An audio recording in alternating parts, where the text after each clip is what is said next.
Buen día, alumnos. Esta es su clase de historia correspondiente al día viernes. Es especialidad, es clase para carreras del área de humanidades y económico-administrativo.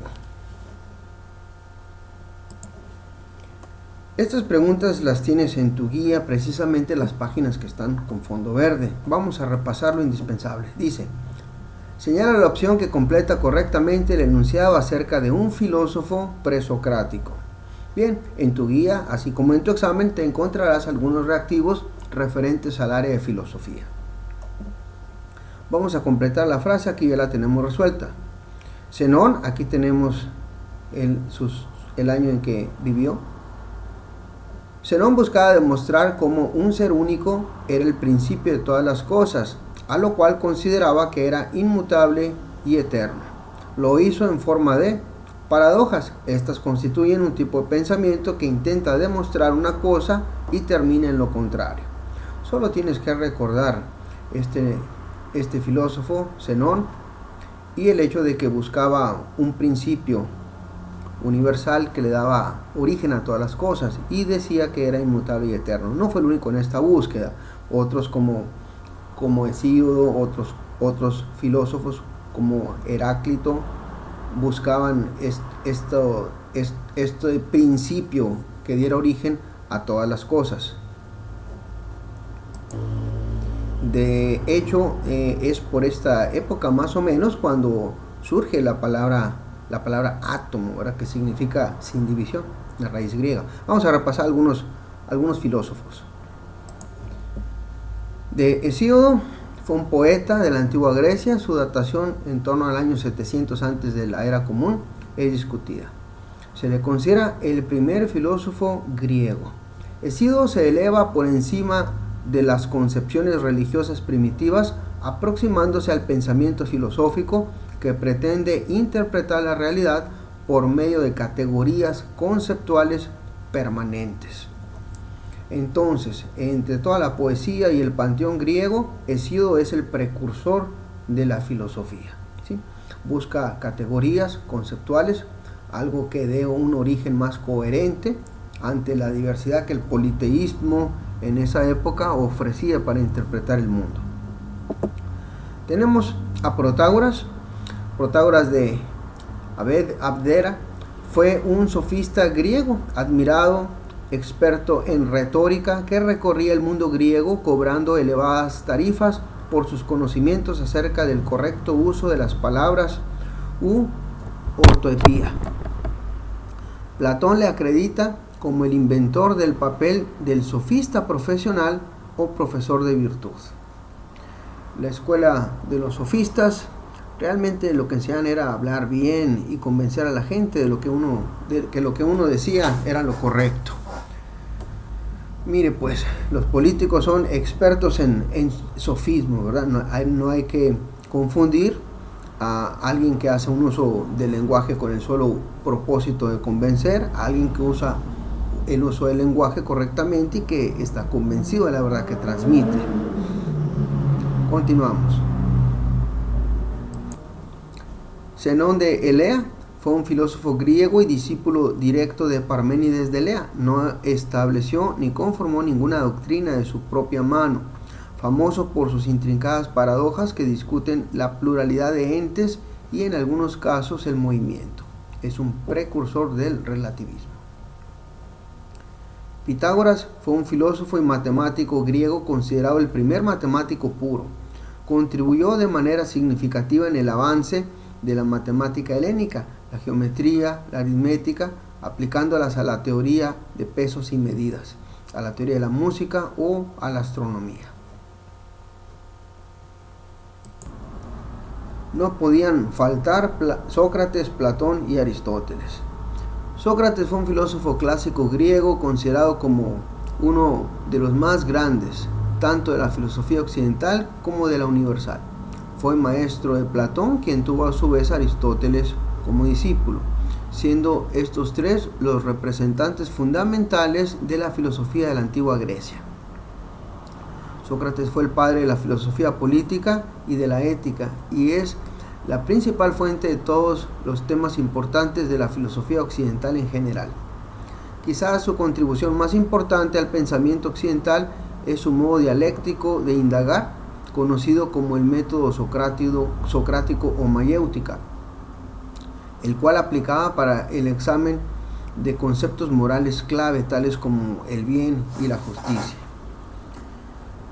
Platón, algunas de sus aportaciones a la filosofía fueron su teoría de las ideas como perfecciones supremas, es el padre del idealismo, la posibilidad de un estado ideal y la vida ética del ser humano. Sus libros fueron escritos en forma de diálogos. Aristóteles fue un filósofo griego polímata, eso significa que abarca distintas disciplinas y ciencias, y científico. Es considerado junto a Platón el padre de la filosofía occidental. Sus ideas ejercieron una enorme influencia sobre la historia intelectual de Occidente por más de 2 milenios. Padre de la lógica y el realismo. Su pensamiento dominó hasta muy entrada la Edad Media.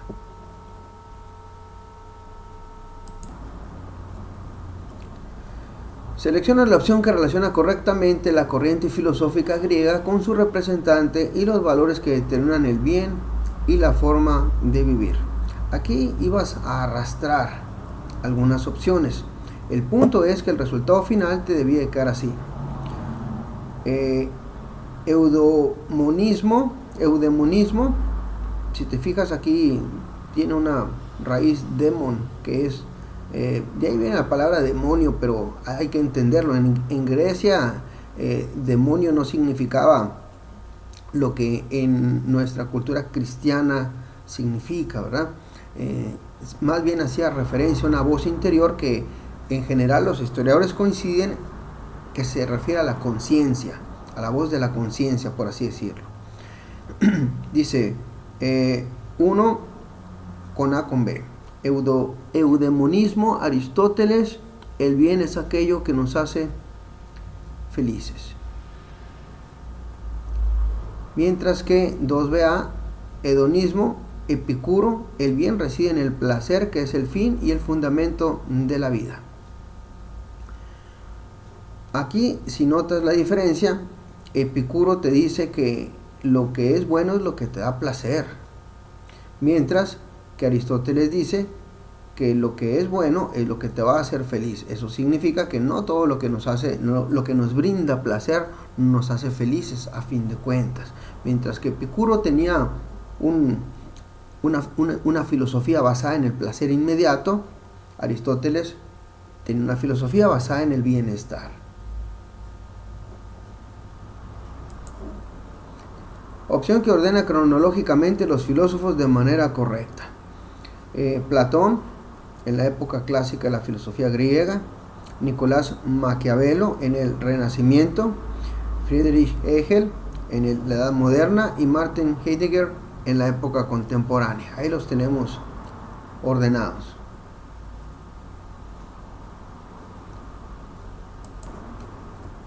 Más de filosofía. Opción que relaciona correctamente los filósofos con sus ideas. Vamos a ver. 1 con B. Platón planteó la existencia de dos mundos, el ideal y el material. Por eso se le considera el padre del idealismo. 2 con A.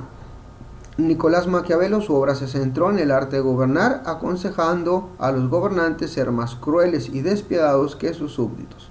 Eso es la tesis central del libro que escribió Maquiavelo, que se llamó El Príncipe. 3 con C. Friedrich Hegel estudió dos grandes polos, el ser como una totalidad y la reflexión del yo. No queda muy claro, pero de Hegel hay muchas cosas que se pueden aportar. Por ejemplo, sus ideas de tesis, antítesis y síntesis, y de polos, esos polos contrarios que se contradicen, pero encuentran una síntesis dialéctica, y ese era el yo precisamente. 4 con... Creo que lo dije mal, ¿verdad? Sí, vamos a leerlo de nuevo. A ver, 3 es 3 con D. 3 con D, Hegel, representante del criticismo e idealismo alemán, mucho mejor. Consideró la tesis, antítesis y síntesis como una metodología para llegar a la verdad. Bueno, Alumnos, borren la cinta, lo que había dicho anteriormente, ¿sí? Se lo voy a repetir. Friedrich Hegel, representante del criticismo e idealismo alemán. ¿Qué es eso? Pues aquí está. Considero la tesis, antítesis y síntesis como una metodología para llegar a la verdad. Es decir, tienes una idea, hay que ver el contrario. Y de esas contradicciones brota una síntesis que ya aplicaba a la psicología. Es algo así como el superyo, el ello, el yo que verías tal vez si entras a psicología. Bueno, continuamos. Martin Heidegger. El 4 es con el C. Ahora sí, Martin Heidegger estudió dos grandes polos, el ser como una totalidad y la reflexión del yo. También fue un filósofo alemán que continuó la línea de Hegel, pero se distanció. Abordó más bien problemas de naturaleza psicológica. Continuamos. La siguiente es una pregunta un poco extensa, ¿eh? Aquí tenemos la respuesta correcta. Vamos a ver si ahora lo relacionamos bien. Vamos a ver, 1 con B. Aquí tenemos a los filósofos y aquí las aportaciones. Dice 1 con B. Averroes. Vamos a ver, le corresponde, se esforzó, fue un filósofo griego, árabe. Se esforzó en aclarar, también se le llama Avicena. Se esforzó en aclarar cómo piensa el ser humano y cómo es posible la formulación de verdades universales y eternas por parte de seres perecederos. Se distanció de Aristóteles al subrayar la función sensorial de los nervios y al reconocer en el cerebro la localización de algunas facultades intelectivas, como la imaginación y la memoria. Influyó en filósofos posteriores como Giordano Bruno o Giovanni Pico de la Mirandola. Bueno, miren, lo que ocurre aquí es que el pensamiento aristotélico dominaba toda la Edad Media. Aquí estamos entre la Edad Media y el Renacimiento, y Averroes fue una persona brillante, un intelectual de primera orden, fue un titán del conocimiento, por cierto, ¿no? También escribió muchas cosas de matemáticas y filosofía. Entonces aquí vemos cómo Averroes se distancia del pensamiento aristotélico y fue una de las personas que influyeron en otros que establecieron las bases para que después viniera la ciencia moderna. Vamos a ver. El 2 con el C. Maimónides. C. Considerado como el padre de la geometría. Vamos a ver, creo que lo tenemos. El 2 con A. En su obra establece una conciliación entre la fe y la razón dirigida a quienes vacilan entre las enseñanzas de la religión y las doctrinas de la filosofía, demostrando que no hay contradicción en los puntos en que fe y razón parecen oponerse, es decir, una conciliación entre el sentido literal de las escrituras y las verdades racionales, acudiendo a la interpretación alegórica en caso de conflicto. Influyó en filósofos posteriores como Tomás de Aquino y Baruch Spinoza. Bueno, Maimónides también fue un grande, solo que sus aportaciones más bien están en la jurisprudencia. Maimónides era un médico judío y además del principal juez entre las comunidades de su época y médico personal de algunos reyes árabes. Vamos a ver, la número 3. El número 3 es 3 con C. René Descartes. Bueno, así se pronuncia, ¿no? René Descartes, así lo conocemos. Considerado como el padre de la geometría analítica y de la filosofía moderna. Se negó a ser influenciado por las filosofías anteriores y empezó a abordar el problema de la posibilidad y alcances del conocimiento. Establece la duda metódica como principio del saber y deriva de su pensamiento sus conclusiones acerca de la existencia de un ser supremo y de una ética que dirija el comportamiento humano. Casi nada, ¿verdad? Descartes en el Renacimiento simplemente rechaza todo lo escrito antes que él y se propone fundamentar toda la filosofía desde el principio y empieza dudando de todo, ¿no? A eso se le llamó la duda metódica, que era su método de conocimiento. Solo nos queda uno, Viktor Frankl, es el 4 con D. Sobrevivió desde 1942 hasta 1945 en varios campos de concentración nazis, incluidos Auschwitz y Dachau. A partir de esa experiencia escribió el libro bestseller El hombre en busca de sentido, libro genial. Tomando como punto de partida un profundo dolor, soledad y vacío, justifica la existencia y la felicidad en base a contar con un porqué vivir y ser responsable por ese fin. Básicamente nos dice que Viktor Frankl tocó fondo, ¿verdad?, en un campo de concentración y tiene que justificar su existencia y algo que le ayude a soportar el más completo dolor y la soledad, ¿verdad? Y llega a la conclusión de que necesita encontrar, como si se dijera, teniendo un por qué vivir se puede soportar cualquier cómo, ¿verdad? Y tienes que ser responsable para llevar a cabo ese propósito. Continuamos. Más de filosofía, opción que relaciona correctamente los ejemplos con su disciplina filosófica. Vamos a ver.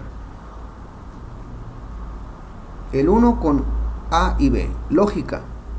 Dice, Margarita intenta llevar toda discusión a su término mediante la aplicación del principio de reducción al absurdo.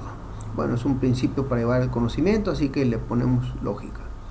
Mi profesor estudia los métodos y los principios para identificar al razonamiento correcto frente al que no lo es. Es decir, un razonamiento correcto te lleva a conclusiones correctas a partir de premisas verdaderas. Un razonamiento incorrecto a veces te conduce al error, a veces te conduce a la verdad. Eso es algo de la lógica. Vamos a ver. 2 con E. Ética. Sofía se interesa en comprender los principios que regulan los juicios morales que determinan la conducta de los grupos humanos. Este es un pronunciamiento ético. Trata de desenmarañar la definición de lo que es el bien. 3 con C y con D. Epistemología. Pedro estudia el origen y la forma en que se le da validez al conocimiento de las ciencias. Y D. Ana es una científica que estudia qué es y cómo es posible el estudio del universo. La epistemología es una ciencia que estudia a las ciencias, es decir, qué tan verdaderos son sus conocimientos y qué tan válidos los métodos que tienen para alcanzar dichos conocimientos. Si bien las ciencias tienen sus objetos de estudio, el objeto de estudio de la epistemología es precisamente las demás ciencias. Selecciona la opción que relaciona correctamente la interpretación de la realidad social con su representante teórico. 1 con A y B. Vamos a ver.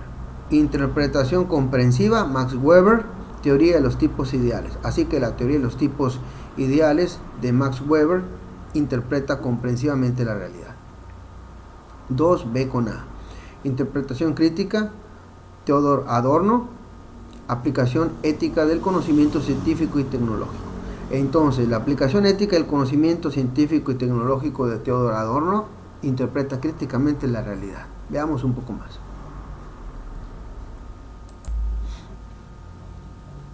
Max Weber fue un filósofo, economista, jurista, historiador, politólogo y sociólogo alemán. Todo eso. Considerado uno de los fundadores del estudio moderno de la sociología y la administración pública, con un marcado sentido antipositivista, es decir, dudaba un poco de la ciencia aplicada a la economía en su época. Sus trabajos, y del capitalismo también, sus trabajos más reconocidos tratan sobre la sociología de la religión y la sociología del gobierno. Si vas a entrar a una carrera como economía, contabilidad, administración, te lo vas a encontrar, y no es una amenaza, Si te gustan esos temas, pues tendrás empatía con sus tratados. Theodor Adorno, filósofo alemán de origen judío, que también escribió sobre sociología, comunicología, psicología y musicología. Variada combinación. Se le considera uno de los máximos representantes de la teoría crítica de inspiración marxista. En estas épocas, pues, el capitalismo daba mucho que desear. Todavía, ¿verdad? No es un método, no es una ideología o método de producción ideal. De hecho, está muy lejos de serlo, ¿verdad? Pero se criticaba y había reacciones y había propuestas alternativas. Y estos filósofos marcaron la pauta para todo lo que vendría después respecto a esas críticas. Más de lo mismo. Selecciona la opción que relaciona correctamente la interpretación de la realidad social con su representante teórico. Tenemos 1 con A y B. Materialismo, Karl Marx, filosofía sustentada en la dialéctica. El método dialéctico de Karl Marx es la base del materialismo para explicación de los fenómenos económicos. Así, por ejemplo, la dialéctica era la contradicción entre patrón, obrero, y de esa dialéctica, de esos polos opuestos, tenía que brotar una síntesis, ¿no? Y 2B con A, estructural funcionalismo, Emily Durkheim, transición de sociedades primitivas a sociedades modernas. Durkheim explica ese tipo de transiciones de una manera funcionalista. Veamos. Karl Marx, filósofo, historiador, economista, político y sociólogo. Junto a Federico Engels es el padre del socialismo científico, del comunismo moderno, del marxismo y del materialismo histórico. Sus escritos más conocidos son el Manifiesto del Partido Comunista, en coautoría con Engels, y El Capital. En estas obras, pues, pone las bases de la filosofía comunista. Durkheim estableció formalmente la sociología como disciplina académica, así que pueden decir que el padre de la sociología es Durkheim. Y junto con Carlos Marx y Max Weber es considerado uno de los padres fundadores de dicha ciencia. Durkheim creó el primer departamento de sociología en la Universidad de Burdeos en 1895, publicando las reglas del método sociológico.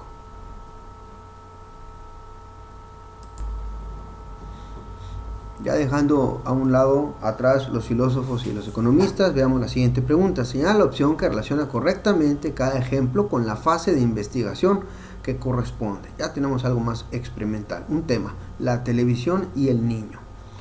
Dice, nota, en tu examen deberás arrastrar los ejemplos al recuadro de la fase de investigación. Así que tendrás algunos recuadros escritos por aquí en lugar de tener las opciones, y tú simplemente los vas a arrastrar dependiendo de si creas que corresponden a la fase de investigación, exposición del problema, marco teórico, marco metodológico, análisis de resultados.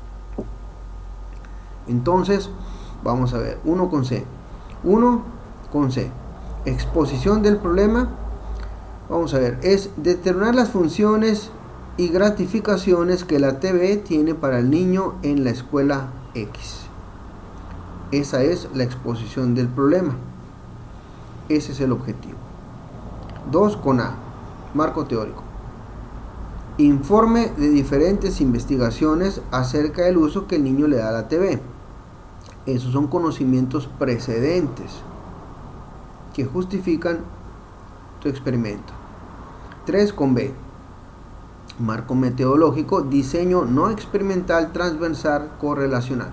La metodología que vas a usar para tu experimento o recopilación de datos o estadística, eso es el marco metodológico.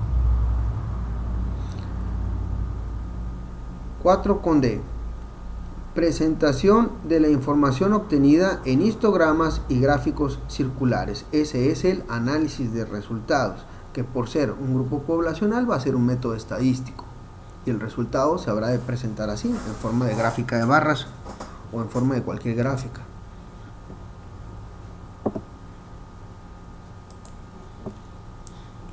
Lo siguiente es un poco más importante para lo que es el área de humanidades.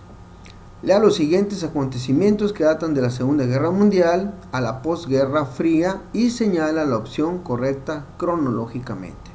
Aquí lo tenemos ya, mire, tenemos ya la opción correcta. Bombardeo de Japón a la base norteamericana de Pearl Harbor, casi en medio de la Segunda Guerra Mundial.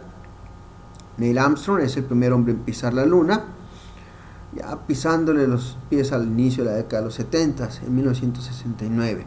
Inicio de la guerra entre Irak e Irán en 1988 y la desintegración de la URSS como bloque comunista en 1991. Esa es la cronología correcta de los acontecimientos.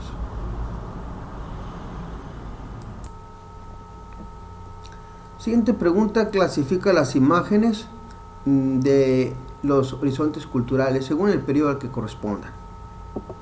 La respuesta correcta va a ser 2 con AB y 3 con C. Vamos a ver. Periodo clásico, tenemos el sistema de arquitectura, tenemos la cultura, la construcción de Chichén Itzá en Yucatán. Y 3 con C, posclásico, Huitzilopochtli. Pues bien, Huitzilopochtli fue el dios mexica, periodo posclásico. Ya cuando llegarían los españoles sería la principal divinidad que encontraron. Anteriormente, por ejemplo, en el periodo clásico, quien regía el panteón de dioses era Quetzalcóatl. Para decirlo así, el culto de Huitzilopochtli en el posclásico sustituyó el culto de Quetzalcóatl en el clásico, ¿verdad? Estas son sus obras arquitectónicas.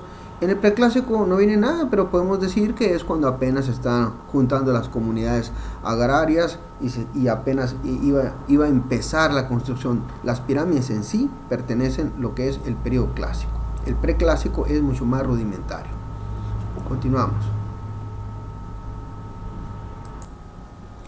Siguiente pregunta. Clasifica las imágenes de los horizontes culturales según el periodo al que corresponda. Vamos a ver. 1 con A.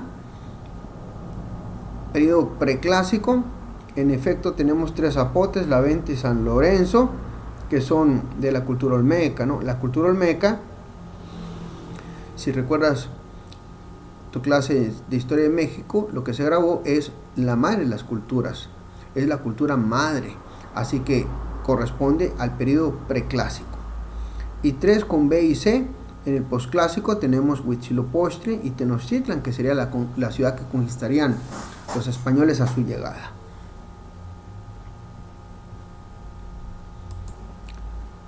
Siguiente pregunta. Selecciona la opción que completa correctamente los enunciados con relación a la formación de México como Estado-Nación hasta el Porfiriato. Dicen: el proyecto monárquico pretendía que gobernara un noble de la Casa Real Española. Con el afán de obtener dinero por la mala condición económica del país, Santa Anna vendió la Mesilla a Estados Unidos. Porfirio Díaz llegó al poder con el plan de Tuxtepec. Fue el plan con el que se levantó en armas para evitar la reelección de Sebastián Lerdo de Tejada. Siguiente pregunta. Señale la opción que relaciona correctamente los presidentes mexicanos con los eventos y a su vez sitúa de manera correcta la cronología de los eventos. Vamos a ver.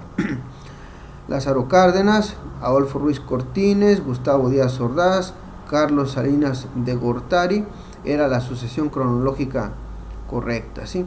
Con Lázaro Cárdenas recordamos la creación de los ejidos, el reparto agrario, la expropiación petrolera. Adolfo Ruiz Cortines, el derecho a voto de la mujer. Gustavo Díaz Ordaz, pues se asocia tristemente, ¿verdad?, con los disturbios de Tlatelolco. Y Salinas de Gortari con el Tratado de Libre Comercio que se firmó con Estados Unidos y Canadá, y con el magnicidio del candidato presidencial Luis Donaldo Colosio. Continuamos. Opción que cita características de la economía de México en el periodo de 1940 a 1982. Aquí te lo tenemos, mira, de 1940 a 1982. Esta serie de presidentes: Cárdenas, Manuel Ávila Camacho, Miguel Alemán, Adolfo Ruiz Cortines, Adolfo López Mateos, Gustavo Díaz Ordaz, Luis Echeverría, José López Portillo. Es decir, es la política del Estado benefactor. Durante todos estos presidentes se fortalece, se ponen en práctica medidas como, por ejemplo, Infonavit, IMSS, Tesón, Conasupo y otras, ¿verdad?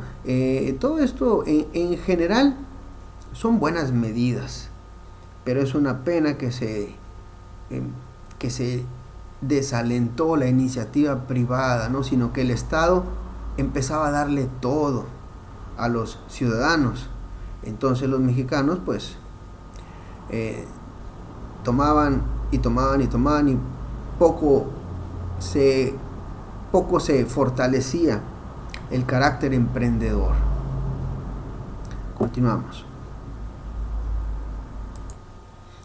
Hemos llegado a la última pregunta. Dice: no es una característica de la economía de México de 1982 a 2012, y es lo que acabamos de señalar, la política del Estado benefactor, porque eso ya había quedado atrás, y lo que se pretende hacer ahora es, pues, ahora animar y alentar las empresas mexicanas, ¿no? Fortalecer la iniciativa privada, por ejemplo, el comercio, la economía libre, el libre mercado, por ejemplo. Entonces, durante presidentes a partir de 1982 se tomó esa corriente neoliberal.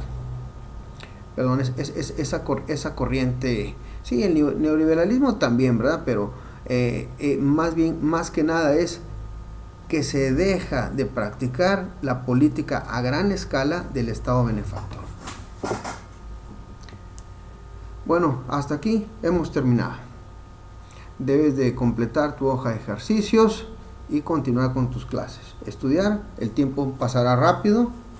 Estas contingencias por las que estamos pasando se levantarán y debes de prepararte para enfrentar tu examen de selección.